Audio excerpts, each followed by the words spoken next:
죄의 존재와는 여전히 싸우고 있습니다. 여전히 우리는 싸우고 있습니다. 그러나 더 이상 죄의 지배 아래 있지 않습니다. 죄의 지배 아래 있으면 죄의 노예잖아요. 근데 예수 믿는 하나님의 자녀고 구원받은 저와 여러분은 죄와 싸우는 자입니다. 그 지배에서 벗어났기 때문에 상관없는데 이 영향력이 커요. 우리의 육체적인 유혹과 거짓말을 통해서 우리를 속이려고 해요. 그만큼 능력 있는 영적인 존재들이 우리의 마음과 생각을 혼미하고 유혹하게 만든단 말입니다. 그런데 과거에는 너희 아비 마귀라고 했기 때문에 신분이 죄의 종이기 때문에 죄의 노예 생활을 해야 돼요. 근데 우리는 예수님을 말미암아 해방을 받았어요. 근데 이 세상에 수많은 유혹들이 있기 때문에 죄의 지배 아래 있는 것이 아니라 죄에서 해방받아서 도리어 죄와 싸우고 죄 가운데 빠져있는 영혼들을 구원하는 사명을 감당하는 정체성을 가지고 가는 거예요. 그래서 거기에서 난 상관없어, 나는 싫어하고 이런 게 아니라 그 죄의 현장과 피 튀기는 영적인 싸움을 우리는 하고 있는 것이죠. 그게 우리의 사명이고 또한 우리에게는 확실한 보증을 가지고 살아가는 것이죠. 자, 그렇다면 로마서 6장부터 8장까지는 큰 4가지 주제가 있습니다. 그게 뭐냐면요. 이번에 작은 1번부터 봅니다. 복음은 시작. 복음은 죄를 용납하지 않고 죄의 지배를 끊습니다. 그렇죠? 죄가 있는데 그러면 어쩔 수 없지. 세상이 다 그래. 왜 나만 갖고 그래? 다들 그렇게 잘 먹고 잘 사는데 라고 하면서 어쩔 수 없다는 말을 하지 않습니다. 왜 그렇습니까? 죄를 용납하지는 않습니다. 죄가 있다는 것을 부정하지는 않습니다. 그 지배가 그 영향력이 강력하다는 것을 알고 있습니다. 그런데 해방받았기 때문에 싸울 수 있고 그 자유가 있기 때문에 그 지배를 끊을 수 있는 것이죠. 왜 그렇습니까? 예수님께서 십자가 지실 만큼 그 죄악의 문제는 심각한 거죠. 그 사단과 죄와 그 의문에 죽었던 과거의 문제는 너무나도 심각한 거죠. 그래서 우리는 주와 함께 죽고 주와 함께 살아서 그리스도와 연합함으로써 이제는 하나님의 백성, 자녀로서 죄를 용납하지 않고 미워하고 그 죄를 끊고 거기서 거룩하게 살아가는 근거를, 확신을, 그 바탕을 우리는 예수 그리스도와의 연합을 통해서 얻게 된 것이죠. 이것이 우리의 첫 번째 고백입니다. 그 조건을 누가요? 우리가 충족하는 건 아닙니다. 주께서 여셨습니다. 그 은혜의 문을 여셨습니다. 두 번째입니다. 같이 읽어볼까요? 율법은 죄를 드러내지만 죄에서 건지지 못합니다. 이게 율법의 역할이에요. 율법주의자들, 율법을 중요하게 생각하는 사람들이 아주 매 눈같이 여러분 세밀하게 꼬투리를 잘 잡아요. 이 잘못했고 저 잘못했고. 근데 들어보면 다 맞는 말입니다. 율법의 한계가 뭐냐면 뭐가 잘못됐느냐 잘됐느냐는 잘잘못을 따질 수 있습니다. 근데 잘잘못을 따진다 해서 거기서 해방받거나 거기서 치유하거나 거기서 돌이킬 수 있냐요. 여러분 많은 통계가 그 감옥에 가잖아요. 뭐 잘못해서 법정에서 판사님한테 땅땅땅 뭐 변호사 검사가 있지만 죄값을 받고 그 교도소에 가면 뉘우치는 사람이 얼마나 될까요? 많지 않습니다. 차라리 재범을 당하게 돼요. 가서 더 나쁜 거 배우고 오는 그런 확률이 훨씬 더 많아요. 그게 참 쉽지 않죠. 그럼 어떻게 해야 될 수 없으니까 그런 교정, 사람을 바꾼다는 것이 과연 사람에게 스스로 뉘우치고 스스로 뭔가를 하는 것이 육체적인 자유를 박탈함으로 해서 해결되냐면 불가능한 거죠. 그래서 항상 한계를 가지고 있어요. 율법, 그리고 올바른 말, 평가, 충고, 판단이라는 것이 알게는 하는 것이지만 바꾸고 치유하고 회복하는 것은 아니죠. 그래서 복음이 필요한 거죠. 율법의 한계는 죄를 드러내지만 죄에서 건지지는 못해요. 율법은 아까 밑에 설명한 것처럼 진단서 같은 거예요. 진단서 같은 거예요. 이런 병이 있다, 이런 아픔이 있다, 이런 게 잘못됐다는 진단서와 같은 거지 문제를 해결하는 것은 아닙니다. 율법은요, 우리 인간은 전부 다 제 안에 있다. 그래서 우리 인간은 철저하게 무능하다. 우리가 할 수 없다. 우리가 할 수 없기 때문에 하나님이 하셔야 된다는 사실들을 딱 진단해서 평가를 딱 내는 겁니다. 하나님이 아니면 안 되네 라는 것을 우리가 알게 되죠. 그래서 저와 여러분이 긍휼하게 여기는 거죠. 저도 저와 여러분도 자칫 잘못하면 우리가 생각하지 못하고 나하고 친하지 않기 때문에 스스로 판단하거나 판단받고 판단하는 경우가 많아요. 그렇게 인종과 그렇게 우리 경험과 우리의 과거의 선입견 때문에 판단하는데 그게요 바꾸지도 못하고 살리지도 못하는 겁니다. 차라리 그것보다는 어떻게 하면 하나님께서 이 영혼을, 이 현장을, 이곳을 긍휼하게 보실까라는 것을 우리가 묵상하는 것이 더 빠른 치유의 답이 되어지게 됩니다. 세 번째입니다. 성령 안에는 시작. 성령 안에는 정죄가 아니라 자유와 아들의 신분이 있습니다. 이제 로마서 8장입니다. 로마서 7장 마지막에 사도 바울이 고백합니다. 오라 나는 공고한 자다. 이 사망의 몸에서 누가 나를 건져내라. 노 대전도자가 하나님의 은혜가 아니면 늘 가지고 있는 육체 이 율법의 법에서 도저히 헤어나올 수 없다는 것을 알고 그리하기 때문에 로마서 8장 1절 2절에 보면 뭡니까?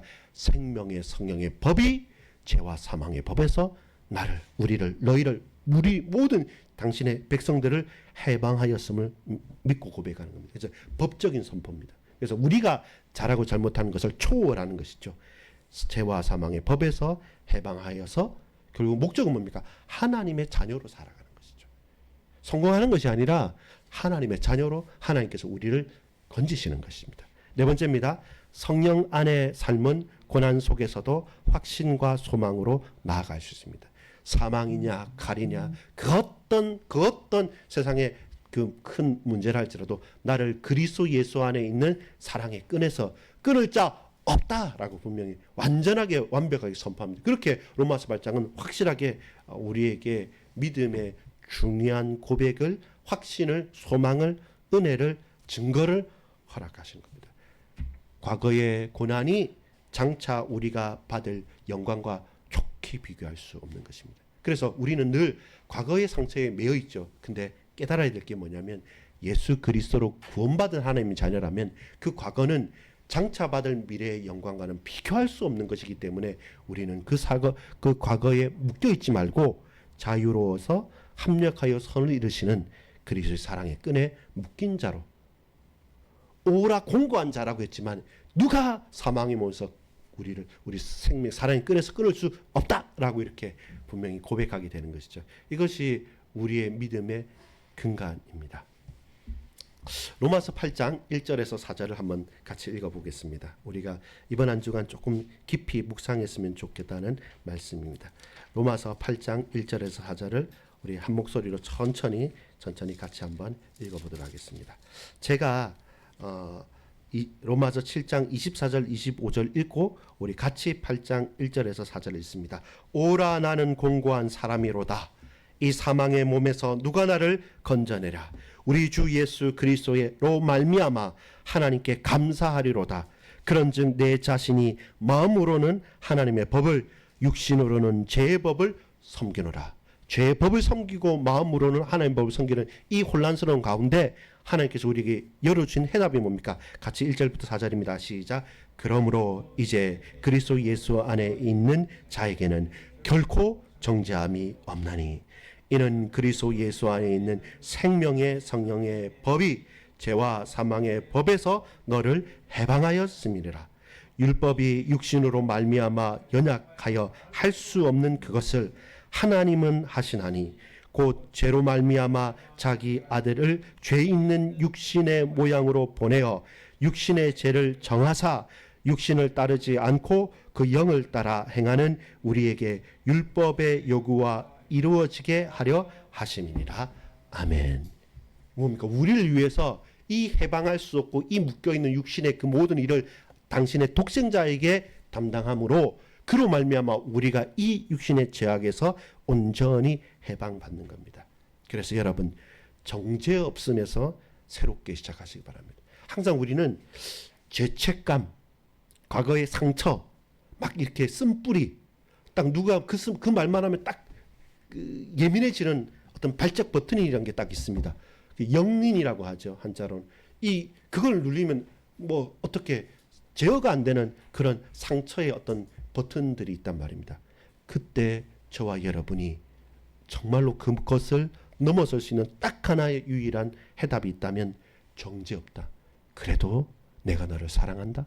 너는 죄 없다는 거. 난 죄 있는데요. 난 그거 벗어날 수 없는데요. 그런데 내가 해방했다라는 겁니다. 그러니까 정죄 없음에서 새롭게 삶을 어떻게 시작할 수 있습니까? 라고 묻는다면 3번에 1번입니다. 성화 같이 읽어볼까요? 성화는 정죄를 없애려 애씀이 아닌 이미 정죄 없는 복음 안에서 새롭게 사는 삶이다. 그래서 성화가 뭐냐면 내가 이제 나 이렇게 노력하고 더 거룩하게 살고 잘 살면 이제 나는 죄가 없어 이 말이 아니라 성화라는 것은 정죄를 없애기 위해서 내가 죄를 해결하기 위해서 막 애써가는 그 과정이 아니라 정죄라는 것은 우리를 죽이는 거잖아요. 거기서 해방을 받아야 되는데 그 어떻게 하면 해방받을까 이렇게 막 노력하는 것이 아니라 성화는 그게 아니라 이미 정죄할 수 없다. 이미 너를 죄 있다고 말하지 않겠다고 한 복음 안에서 새롭게 시작하는 것입니다. 완전 다른 겁니다. 없다는 겁니다. 그거 매이지 말라는 겁니다. 그거 없기 때문에 이제 복음 안에서 새롭게 누리며 출발해라 라는 것이 성화입니다. 복음은 먼저 결코 정죄함이 없다라고 선포하면서 시작하는 겁니다. 죄와 사망의 법에서 생명의 성령의 법으로 해방했다 이렇게 선포, 없다 끝났다라는 것을 선포하는 것이 뭡니까? 복음이에요. 그리스도 안에 있기 때문에 죄가 주님을 이깁니까? 죄가 하나님을 이깁니까? 아니죠. 그리스도 예수 안에서 거듭났기 때문에 하나님을 그 성부 성자 성령 성삼위 하나님을 죄가 막을 수 있냐? 그럴 수 없다라는 것입니다. 그래서 우리는 하나님의 것, 하나님의 자녀가 됐기 때문에 나는 결코 정죄함이 없다라는 겁니다. 새 삶은 성령의 해방으로만 가능한 겁니다. 자기의 의와 나의 뭔가의 노력이 아니라 전적인 하나님의 은혜요, 전적인 성령의 역사입니다. 그래서 하나님의 간섭함이 필요한 겁니다. 하나님의 역사와 하나님의 손길이 우리의 삶에 임하셔야만 됩니다. 그래서 우리가 왜 예배자로 서야 되는가? 왜 저와 여러분이 말씀 앞에 서고 그 말씀과 기도 속에서 더욱더 충만해져야 되냐면 성령이 우리를 그렇게 빚어가지고 만들어 가시기 때문에. 그래서 저와 여러분은 성령의 해방, 자유케 하신 가운데 그 모든 죄악에서 끝났다는 사실입니다. 율법이 못한 일을 그리스도 안에서 하시는 것이죠. 그래서 오직 예수 그리스도로 구원받은 하나님의 자녀입니다. 종교 생활이 아니란 겁니다. 이 종교나 저 종교나 착하게 살면 되지라고 말할 수 없는 것은 아무리 종교 생활 율법의 요구를 충족시키려 할지라도 그것은 한계가 있고 불가능하다. 그래서 우리는 그리스도 예수 안에서 그리스도께서 대신해 주신 겁니다. 그래서 믿음이라는 거죠. 내가 한 것이 아니라 대신 대속하신 주님을 믿음으로 말미암아 우리가 나음을 잊게 된 것이죠. 새로운 삶이란 것은 두려움이 아니라 감사로 순종하는 거예요. 죄 아래 있으면요, 죄의 노예 생활을 해야 되잖아요. 근데 우리는 죄에서 해방받았기 때문에 저와 여러분은 두려워서 어떻게 내가 해코지 당할까 싶어서 우리가 이렇게 하면 나중에 권성진학 벌받을까 싶어서 그래서 두렵게 떨면서 뭔가 복종하는 것이 아니라 해방받은 하나님의 자녀이기 때문에 자유와 해방과 기쁨과 누림 가운데서 그래 나의 정체성은 성화 거룩하게 하나님 닮아가는 거니까 이것은 내가 기쁘고 자발적으로 감사함으로 하나님 말씀을 지키며 순종하며 나아가는 것이죠. 이것이 로마서 8장에 우리가 진정한 자유를 얻을 수 있는 은혜입니다. 로마서 7장 8장을 한번 이번 주간 계속 묵상하면서 내가 어떤 존재이며 하나님께서 저와 여러분을 어떻게 생각하는가. 우리가 우리를 생각하는 것보다 하나님께서 저와 여러분을 생각하는 것은 크고도 놀랍습니다. 자, 밑에 있는 별표 한번 읽어볼까요? 3번의 핵심입니다. 그리스도인의 같이 읽읍시다. 시작. 그리스도인의 새로운 삶은 혹시 버림받을까봐 사는 삶이 아니라 이미 받아들여졌다는 복음 안에서 성령의 인도하심을 따라 주와 함께 걷는 삶입니다. 우리가 새로운 삶을 살아갈 때 혹시라도 내가 잘못하면 여기서 버림받고 여기서 도태되고 여기서 쫓겨날까 싶어서 막 안절부절하면서 이게 잘해야 되는데 저래야 되는데 이런 졸이면서 사는 혹시 버림받을까 되는 그 위태로운 불안 가운데 삶은 삶이 아니라 그럼에도 불구하고 이런 연약하고 이런 부족한 나를 뭘 보고 하나님께서 나를 구원하셨지? 아니 저 사람하고 비교해봐서 아무것도 아닌 난데 근데 왜 나를 이미 받아들이셨지? 알고 보니까 비교할 수 없는 성자 하나님 예수 그리스도께서 아무 죄 없으신 그분께서 십자가 지시고 피 흘리시면서까지 복종하심을 말미암아 나를 위해서 죽으셨다고? 저와 여러분, 사람이요 개 때문에 죽습니까? 사람이 다른 동물 때문에 죽습니까? 반대가 돼야 되잖아요. 근데 아니, 창조주 하나님께서 피조물인 나를 위해 돌아가셨다고? 말이 안 되는 건데, 근데 그렇게 나는 이미 받아들여졌다는 그 사실, 그것이 기쁨의 소식이죠. 그래서 복음인 거죠. 왜 복음입니까? 말이 안 되는 말인데, 근데 그게 선포되어진 거죠. 근데 나에게는 바꿀 수 없는 가장 귀한 복된 기쁨의 소식이기 때문에 복음 안에서 성령의 인도하심을 따라 주와 함께 걸어가는 것입니다. 여러분, 우리의 자기의 의과 저와 여러분의 노력과 힘으로 뭔가를 이루려고 할 때마다 우리는 항상 좌절합니다. 항상 무너졌습니다. 주로 언제 그렇습니까? 다른 사람하고 비교하면서, 내 있는 문제에 사로잡혀서, 과거에 매여서나 사람과 비교하면서, 또 누군가가 부러워서, 또 저와 여러분의 깊이 오래된 영적인 문제 때문에 저와 여러분 뭔가를 바꾸려고 하는데 바꿔지지 않죠. 그때마다 우리는 율법을 보잖아요. 그때마다 우리는 죄를 보잖아요. 더 좌절하잖아요. 근데 성화는 뭡니까? 상관이 없대요. 이미 끝났대요. 막 마음 졸이고 떨어질까 싶어서가 아니라 이미 내가 대신 대속해버렸다는 겁니다. 그것을 믿고 우리는 주님 닮게 되고, 주께서 주님 닮을 수 있도록 성령께서 우리를 빚어가시고 만들어가시고 인도해 가신대요. 그렇게 저와 여러분은 거룩한 하나님의 백성으로, 반석의 성도로 거룩해질 것을 믿습니다. 그것은 가장 복된 소식이며, 그 성화는 죄의 지배에서 벗어나서 성령께서 우리를 해방시키시고 자유와 누림 가운데 이끌어 가실 겁니다. 사람에게, 스스로에게, 또 많은 시선들 앞에 여러분 얽매이지 마시고 믿음으로, 자유함으로 거룩하여지는 자발적인 기쁨의 순종이 우리 삶의 고백으로, 감사로 누려지기를 소망합니다. 기도합니다. 아버지 하나님, 감사합니다. 명령이기 이전에 하나님의 약속이요, 우리 삶의 정체성인 거룩하여짐, 예수를 닮아가고 예수 그리스도로 말미암아 하나님의 백성으로 점점 성화, 영화롭게 우리를 인도하실 하나님의 은혜를 매일마다, 매 순간마다 누리며 고백하게 하옵소서. 그렇게 우리의 삶과 우리의 현장에 수많은 죽어있는 영혼들 앞에 믿음의 증인이 되게 하옵소서. 예수 그리스도의 이름으로 간절히 기도합니다. 아멘.